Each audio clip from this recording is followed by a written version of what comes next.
This month, I have a pair of films that follow up on the 2 American Tail movies I've done. That's right, it's the remaining sequels, starting with number 3.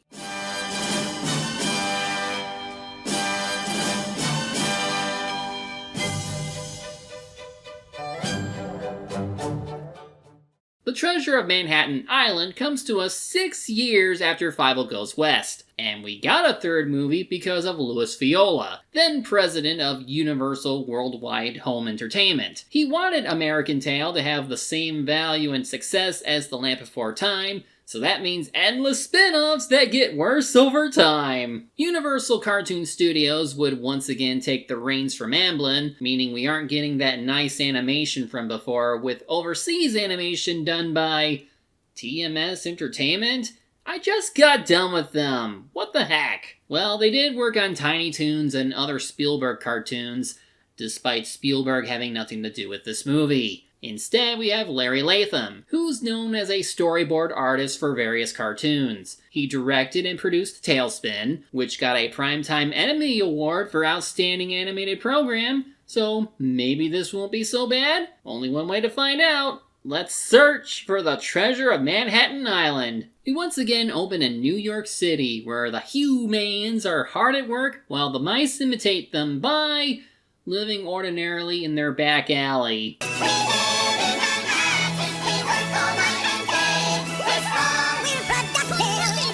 This is a song about how happy the mice are to be in a place where they can be as productive or free as they want. Sure would like to live there if it means having the money to thrive. Anyway, we cut over to the Moskowitz house, and wait a minute. Didn't the second movie end with them living in Green River, Utah? How are they back in New York? I dreamed we moved out west and I became a famous gunslinger. Yeah, I'm sticking with the belief that whatever happened in the second movie happens after movies 3 and 4, because I refuse to accept that they just erased that movie. Anyway, Nehemiah Persoff and Erica Yone reprised their roles as Papa and Mama, while Fievel and Tanya are now voiced by Thomas Dekker and Lacey Chabert. This is because Philip Glasser had grown out of his voice, while Kathy Cavadini was voicing Blossom for Cartoon Network's Powerpuff Girls. Meanwhile, the art style of this film hews more closely to the Warner Brothers animation style I brought up. I can't help but think of the MGM animation style, and I don't know why. Moving along, the kids wake up Papa because he'll be late for work at the factory. But because he's worn out and grouchy, he snaps at Tanya. I hope you're satisfied. It's just that I'm not as young as I used to be. So, like the 2 previous American Tail movies, this one showcases how America isn't what it's cracked up to be, especially to immigrants. Given the banter between Fievel and his dad, it's pretty obvious that he's overworked. While the family escaped Russia to avoid the Cossack cats, they didn't need to work too hard to make ends meet. Here, Papa is doing 3 jobs worth just to keep his head above water, which really speaks to our current moment, where the minimum wage hasn't gone up since 2009, as the cost of living keeps rising. Anyway, Papa makes up with his family, and Fievel forgives him since he understands that nobody's perfect. You can't be right about everything. It's good you are so full of hope. Yeah, remember the hope he had near the end of the first movie when he gave up? Great times! Fievel then joins up with Tony, now voiced by Pat Music. If you're wondering about Bridget, she sadly won't be in these direct-to-DVD movies. This is the same for Gussie, because both Kathy Ann Bloor and Madeline Kahn were sadly diagnosed with cancer. They passed away in 2002 and 1999 respectively, but at least Dom DeLuise is back as Tiger. If Fievel Goes West really was a dream, I'm gonna be upset because that movie did some justice to him. Anyway, Tony is also a factory worker. Fievel wants to be employed too, but Tony says that having a job means having responsibilities, so Fievel should enjoy his freedom to do whatever, like going into this closed-off subway station. Fun fact, the place they're going to, the Beach Pneumatic Transit Tunnel by Alfred Ellie Beach, was an actual place. True to the name, it used pneumatic power, meaning air pressure, to shoot the car from one end of the tunnel to the other. It only lasted from 1870 to 1873, though it did lead to the creation of the pneumatic tube mail system that lasted until 1953. Your eyes bugged out, your hair stood back, your cheeks flapped in the wind. Ladies and gentlemen, Tony's impression of 5th Gear Luffy. Fievel and Tony naturally decide to explore the tunnel, while Tiger chickens out and just chooses to wait outside. He does go down there when they don't resurface, and he ends up in the control room. And even though this place should have no power, he pulls a lever and causes the system to start up again. Fievel and Tony, who were all right up to this point, try to escape the oncoming car shuttle. Fievel gets his jacket stuck under a nail that pinned him, but thank goodness they're small enough to just duck under and... Oh no! The foundation broke! After realizing they're not dead, Tony bumps into a mummified corpse holding some kind of parchment. He lights up the room to reveal a massive tomb of sorts. Better use cartoon physics to get out. Yeah, the animation quality of this movie leaves a lot to be desired. I can't help but notice the little things like cell cutoff area or the disappearing lever. These errors are easy to spot even when you're not actively looking for them. Anywho, Tony then takes the parchment to someone who could decipher it. Meet Dr. Ditherin, voiced by the late Rene Auberjonois. He's an archaeologist who's operating this museum alongside his assistant, Scuttlebutt. What a dumb name. He is voiced by John Cassier, who would later replace Alan Young in voicing Scrooge McDuck. Anyway, it seems this map belongs to a tribe of indigenous mice that branched off the Delaware tribe they lived with. He gets set with deciphering the parchment while Tony has to rush off to work. It looks to be a dairy factory right alongside a bigger one for humans. And the mouse version is run by these rich asshats, Misters Grasping, Top Lofty, and Obloat, voiced by Ron Perlman, Tony J, and Richard Caron, respectively. The typical fat rats. And no, Obloat is not the fat one. He's the skinny one who eats a lot. Works for me. Anyway, they're about to fire Tony for being late when Papa shows up to bail him through craven submission. It works, since the rich happily take pleasure in ruling with fear. Because the Russian was right. Fear is a powerful motivator. So while this sequel movie is a way for Universal to squeeze extra money from a respective property, it doesn't forget some of the aspects that made the first movie memorable, which is good, since it's a way for younger audiences to learn and relate to our heroes as they get older. Still, some of the themes are deliberately spelled out for them. But he got what he wanted out of you, and that makes him a troublemaker. How dare he try reasoning with us? He must pay! So I guess the mice siphon whatever they can from humans and make cheese for their community. And some mice are there to package and transport said cheese. For what it's worth, this movie does find ways to make mouse society seem unique. Anyway, Tony thanks Papa for talking down their bosses, but Papa admits he's only surviving by keeping his head down. And Tony isn't completely forgiven since he loses a week's pay for coming in late. Fievel helps Dithering decipher the map and make a major breakthrough. So they head out, run into Tony, and explain that the map is a diagram of an underground area built by the indigenous mice. It contains their greatest treasure, so Fievel wants to go find it. But Papa won't let him since he doesn't think it's real. Mama, can I go? Sure.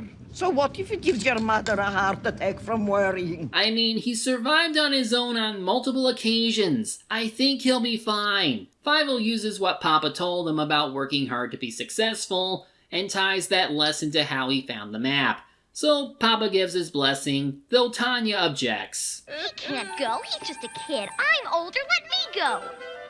Tanya, don't help. Wait a minute. I could swear I heard that track in at least one of the Land Before Time sequels. Anyway, she can't go. Because reasons. Scuttlebutt decides to slink away to some fancy cheese club where the factory bosses are. They're making conversation with Police Chief McBrusk, voiced by Sherman Howard. Way I see it, every time a ship docks in the harbor, we get a new load of troublemakers. So it's my job to keep them in line. Gee, I wonder what this is in reference to. I guess Scuttlebutt is either their informant, or he wants to hobnob with some serious players for his own gains. The next day, the family see off Fievel and crew, with Mama leaving him with some soup. The exploration team goes past the tomb and find a sewer area and an underground chasm. Ditherin sees a mural and guesses that the mice they're looking for might have experienced a calamity, while said mice are watching them from the shadows. Then they come across some ruined hallway for the obligatory booby trap sequence. First comes the hot coals, then we get spiked conveyor belts and self-loading bows. Then when our heroes get to the other door, they get cornered by spinning blades before falling onto a slide leading to a net right in front of the indigenous mice and their home. You talk with the English tongue. Not sure if this is better than the tribal mice from the previous movie or not. Chief Liso here is voiced by David Carradine. But don't worry, we do get someone voiced by an actual Native American. Fievel hands over his soup as a peace offering, and it works. Our heroes learn that the mice here identified with the Lenape, which was an actual tribe that lived in this area. They also saw the Europeans come and take indigenous land, so we're double dipping when it comes to the themes of this movie. We already have a subplot about rich tycoons exploiting workers. So how is it going to mesh with this part of the story? Still, these native mice aren't seeking revenge. They're actually going to welcome our heroes with a feast. Showing them around is Willisso's daughter Cholina, voiced by the late Elaine Bistad. She was an indigenous actress who sadly passed away a year before this movie's release. Buonasera, bella signorina. Tony, you already have a girlfriend. You even have a kid with her in the second movie. No, I don't accept the retcon for American Tail 2, because that was not a bad movie. Helping Cholina is this large handmaiden who must not be attractive to Scuttlebutt. Ha ha! Oh, I hate this joke. Again, I don't know if this is a better representation of indigenous people relative to American Tail 2. Our heroes have a chance to learn about the culture of their hosts, though Scuttlebutt seems to sneak off. He tries stealing something, but the handmaiden catches him in the act. This is a serious matter. We open our home to you, but how do you respond? With thievery. Fair enough, but the other party members disavowed Scuttlebutt and wanted nothing to do with him. Fievel tells Cholina why he and his party are here, though admits to having second thoughts about taking something from her people. She then decides to show him the greatest treasure, which is a wampum that illustrates the history of her tribe, meaning that it's not something that could be sold for a lot of money. Fievel feels down about the American dream if it means it comes at the expense of indigenous people, but Cholina tries to remind him of why it's still important. This dream of yours is a wonderful thing, even if it has not always been taken to heart. I suppose, if anything, Fievel and his generation can bring a better change to that world by righting the wrongs of their forebears. History may have been built off of the suffering of others, but it's never too late to make amends. The message is hit home through another song where Cholina shows Fievel around the settlement. It's alright, but you can really tell how poor the animation is when characters are shown from a distance. Fievel then gets the idea of taking Cholina up to the surface to show her what his world is like. The chief agrees to let her go because he also wonders if anything has improved in the upper world. Don't worry, she'll have a great time. Besides, what can happen? A human stepping on her? Any of the bad things from the first movie, maybe? Back at the factory, the Misters announce that their workers now have to work 3 times as long as they already are, with no pay raises. When the worker mice protest against this, the police show up and unleash brutality. This is like Russia all over again. I suppose, but at the same time there are only 3 policemen and a ton of you. What's that line Hopper said in A Bug's Life? You let one ant stand up to us, then they all might stand up. I guess what I'm saying is, kick their ass! Papa gets away and hopes to wait out the situation in the factory, Before getting home, he asks God to give him a sign, and then he's introduced to Cholina. He's not thrilled about it, because he's already got a lot on his plate. So the kids, now including Tanya, show Cholina around, even riding Henry to the Statue of Liberty and going to Coney Island. In the meantime, Scuttlebutt tells the misters about what our heroes found. This gives the villains an idea. These Indians are the answer to our problems with the workers. The best way to keep those malingerers in line is to provide them, and us, with a common enemy. Gee, I wonder what this is a reference to! Seriously, rich people scapegoating others when they're making a mess of things? Where have I heard that before? And they have to spell it all out with a song. Friends of the working mouse. We're such a happy family. Our workers are the best. And while they put in overtime, we'll just take a little rest. Are we sure this movie came out in 1998? Nothing subtle going on here. Just three asshats singing about how they got to have money. And so they lie to the workers about Cholina being a spy for the invading savages. Then all the workers just forget about fighting their bosses because they're so gullible and leave to hunt down Cholina. Papa sees all this happening and flees to warn his kids, but McBrusk wants to beat him up even though he hasn't done anything. Because why would he need reasons? Papa gets away by biting into the back of a horse and rides off on it. He warns the family about the incoming mob and police coming for Cholina, so they put a hood on her to get by them. The mob captures Dithering, and Scuttlebutt betrays him, as expected. Keep in mind, this isn't like the past two movies where cats are either the villains or are playing the mice off each other. Here, the mice are doing this to themselves. Fievel, Cholina, and Tony get separated from Mama, Papa, the baby, and Tanya. McBrusk finds Cholina's necklace and tracks her down, but here comes Fievel and Tony to the rescue. Dead. Everyone reunites, and Papa tells the kids to take Cholina back underground while the adults rescue Dithering. He's in the middle of a rigged trial since the jury punishes him for aiding Cholina, and he's about to be fed to a meat grinder. This movie is a bit heavy on its subjects, but there is still some creativity here. Tiger saves Dithering from the grinder, but it's Papa who turns the crowd against the villains. Didn't we come to America to escape such madness? Yet here you are, condemning someone based on lies and rumors? Don't you see? The enemy isn't Dr. Dithering or the Indians. It's them! Yeah, eat the rich! The speech leans into the idea that America is still good, but at least it tries to acknowledge indigenous people while pointing to the real culprits. Still, the misters make a getaway, and McBrusk and his forces are sent to do away with the natives underground. With only a handful of goons and Scuttlebutt, I'm certain the indigenous mice will be fine. The kids try going through the path they took the first time, but then realize they don't want to reactivate the traps. Cholina remembers a safer, secret passage and takes her friends through it, leaving the remaining baddies to go through the death trap. The group reach the village and Williso, who's told that it's too dangerous for his people to resurface.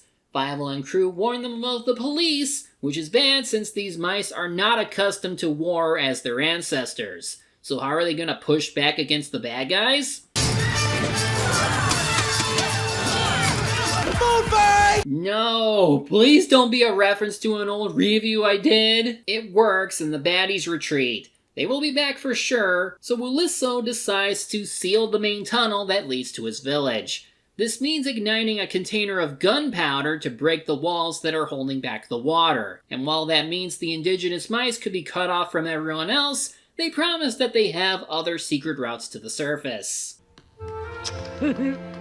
Steady there, Romeo, or we all go up in smoke. The kids find the spot to trigger the container, but the dirty cops use this time to attack again. After Tanya and Tony do their best to hold them off, Fievel lights the fuse. The container blows and the water starts gushing in. It almost looks like Fievel got swept up, but the other kids find him in the mud. Back on the surface, the workers made Papa the factory negotiator for better wages and working conditions. The misters play along to bide their time, but Tiger will be there to make sure they play fair, as the new police chief. Papa thanks Fievel for reminding him of hope and how it's the greatest treasure of all. While Fievel wishes Cholina could be here to witness how things are getting better, Ditherin hands him his telescope and tells him to look toward the statue.